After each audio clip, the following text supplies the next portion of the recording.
I, 47 male, am a former child-free man who is about to have his first child with a woman, Pam, 37 female, who I had a casual relationship with. This was an unplanned pregnancy, and while I wasn't in love with the idea of becoming a father, especially with 50 being right around the corner, I'm learning to adjust, because I haven't been one to shirk away from my responsibilities in nearly 30 years, nor am I the child-free type who has a disdain for children. For years I was a semi-involved fun uncle type who attended most events that my nieces and nephews had, gave out nice gifts, and had set up funds, trusts for my siblings as kids, as up until now I saw them as my only heirs. I had the great fortune of being a smart man with the ability to be in the right place at the right time, and became CEO. After receiving the blessings of my siblings and their spouses, I gave my nieces and nephews cars, expensive trips, and college funds.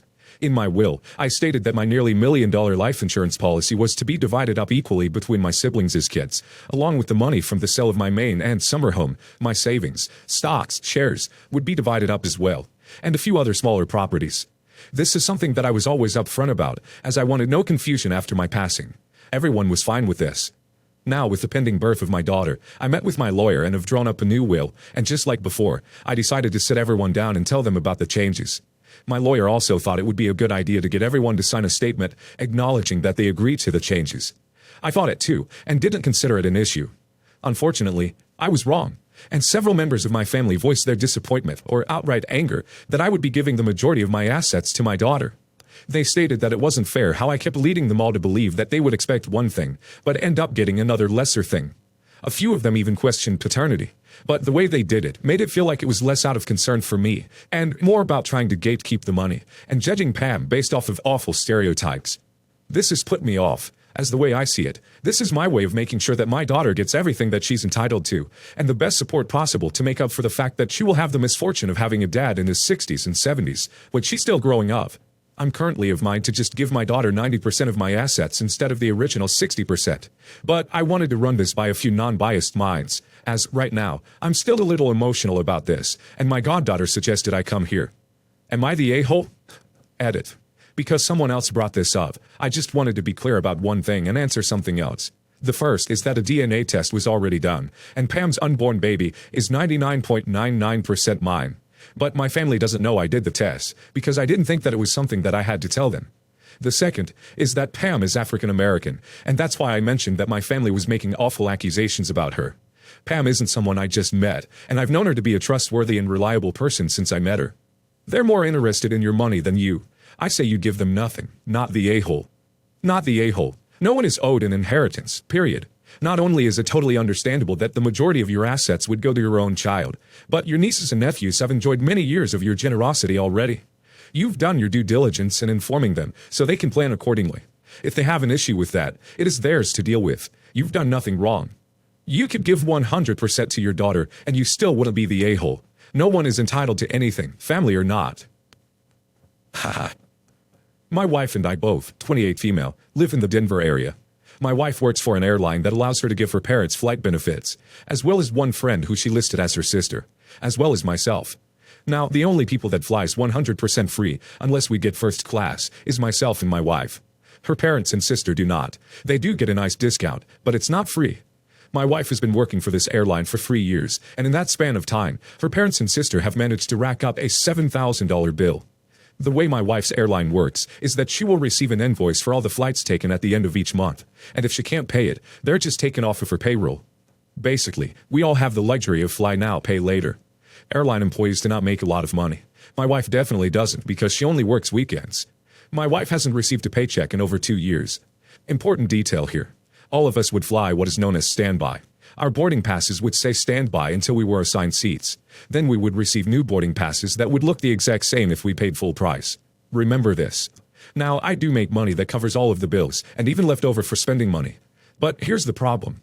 Her father is a traveling welder who gets money to fly back home. Of course, he doesn't tell his company that he flies at a big discount. And because he works in remote areas with smaller airports, his company will just cut him a $1,000 plus check, and he will pocket it. Before virus, her mother and sister would fly all over the world for months on end. Last month was my breaking point. When my wife asked if they could start paying back for the flights just a little at a time, her mother pulled the whole "I gave birth to you" crap. Her sister told her about all the times she drove her to school, and her dad talked about all the money he spent raising her. I snapped. Yes, I yelled at them, and called them all roaches, who didn't deserve the flight benefits, and I threatened to call my father-in-law's company and tell them how he has been pocketing thousands of dollars of their money. It was a back-and-forth yelling match that ended with my wife crying. Out of rage, I called my father-in-law's company and explained how he was taking their money, and it cost him his job. When I called his company, they were already suspicious, because they required all his boarding passes and receipt of the flights. He had a receipt from before my wife started working at the airline, and my sister-in-law would go into editor and make the receipt look new. He messed up recently because he turned in a boarding pass that said standby on it. The lady I talked to said they were just going to let it go, because it wasn't the first time an employee turned in a boarding pass like that, but because of me explaining the whole situation, I cost him his job. Am I the a-hole? Edit. To clear a few questions I keep saying. First and foremost, the math doesn't make sense to me either. My wife just simply showed me her payroll on her company website, and it shows amount X for flights that need to be paid for, and the amount she makes, then the remaining balance. As for her, she has taken them off for benefits, but she was just too used to the aggression and viewed it as normal behavior. But I will never apologize for taking a stand.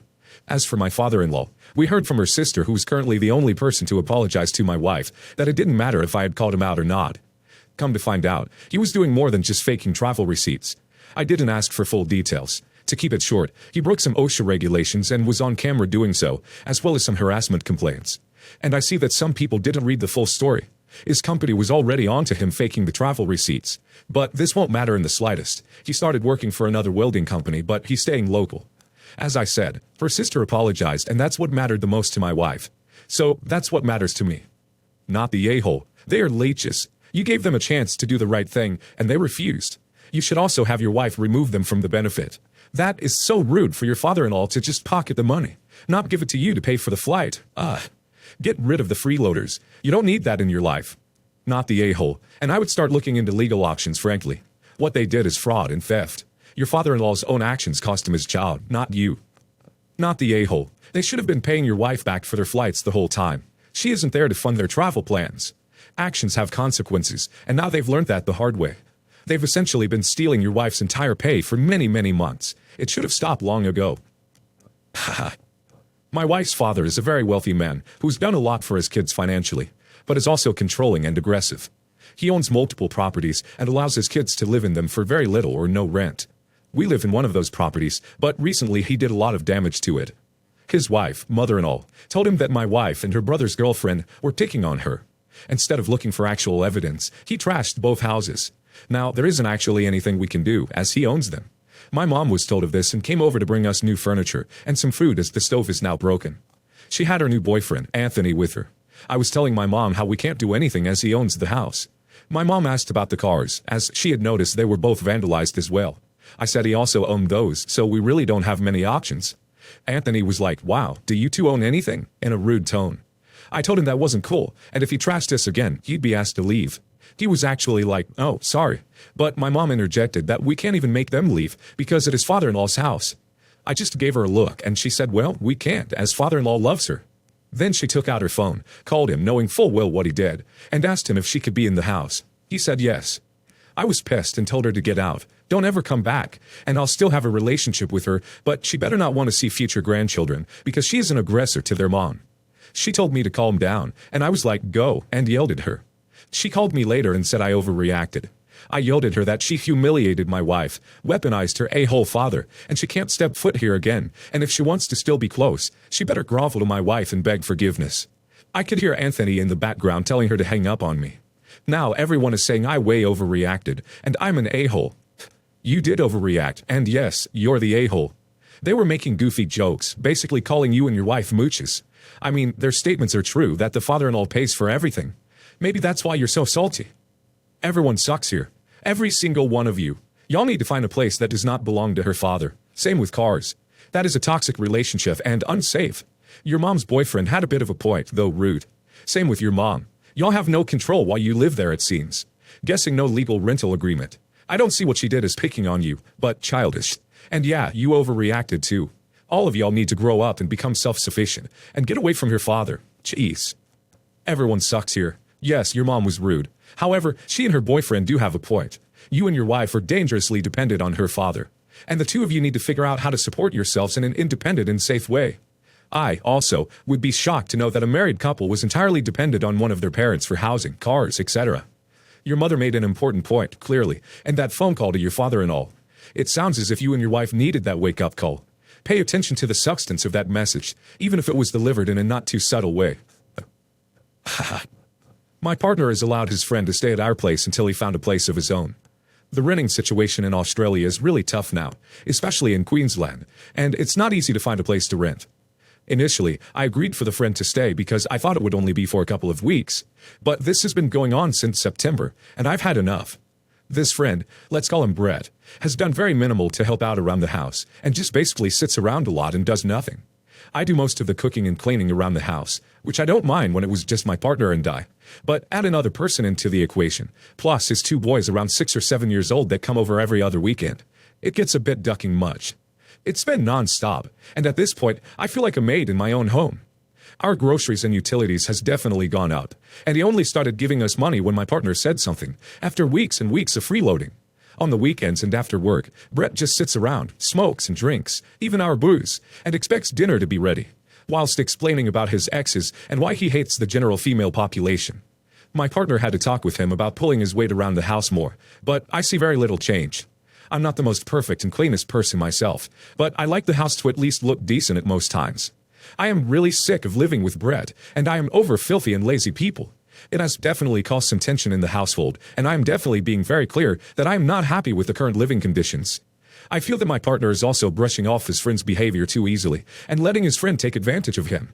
My partner is reluctant to kick him out, because Brett will just end up living in his car. I can't tolerate this BS anymore, and it is definitely affecting our relationship. Not the a-hole. I see why no woman wants to be with Brett. Take off somewhere for a while after leaving a lot of mess. Make sure there's no food, toilet paper, or clean towels first. Not the a-hole, but you need a game plan here, and you need to take action. You need to sit down with your partner and express honestly and fully how you won't accept having to take care of so many extra people in the house.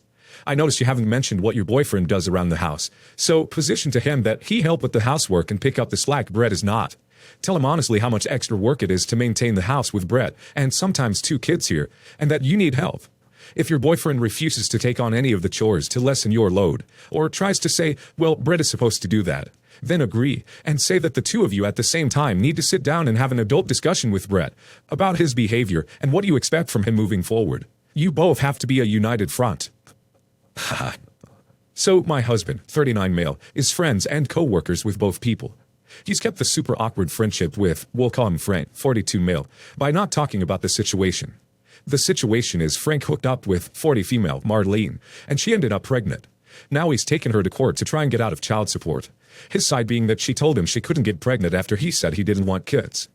Husband has tried to stay neutral on both sides by not talking about it to either side. But at home it hurts him, because we've been trying for a kid for 3 years and have been working through some fertility issues. And his friend gets someone pregnant like it's nothing, and then wants nothing to do with it. So that really pisses me off. So Frank ended up being at the same ball game as us. Hubby said he wants to come hang out. I said I wasn't really interested in hanging out with a person like that. One thing led to another, and we're hanging out together. Ultimately, after the game is over and we're all BSing, I end up calling him out for it being his responsibility as an adult. He ends the conversation by saying he has to pay this whole time. I walked away, but had to go back and defend my husband, but he wants to hear none of that. Truth hurts.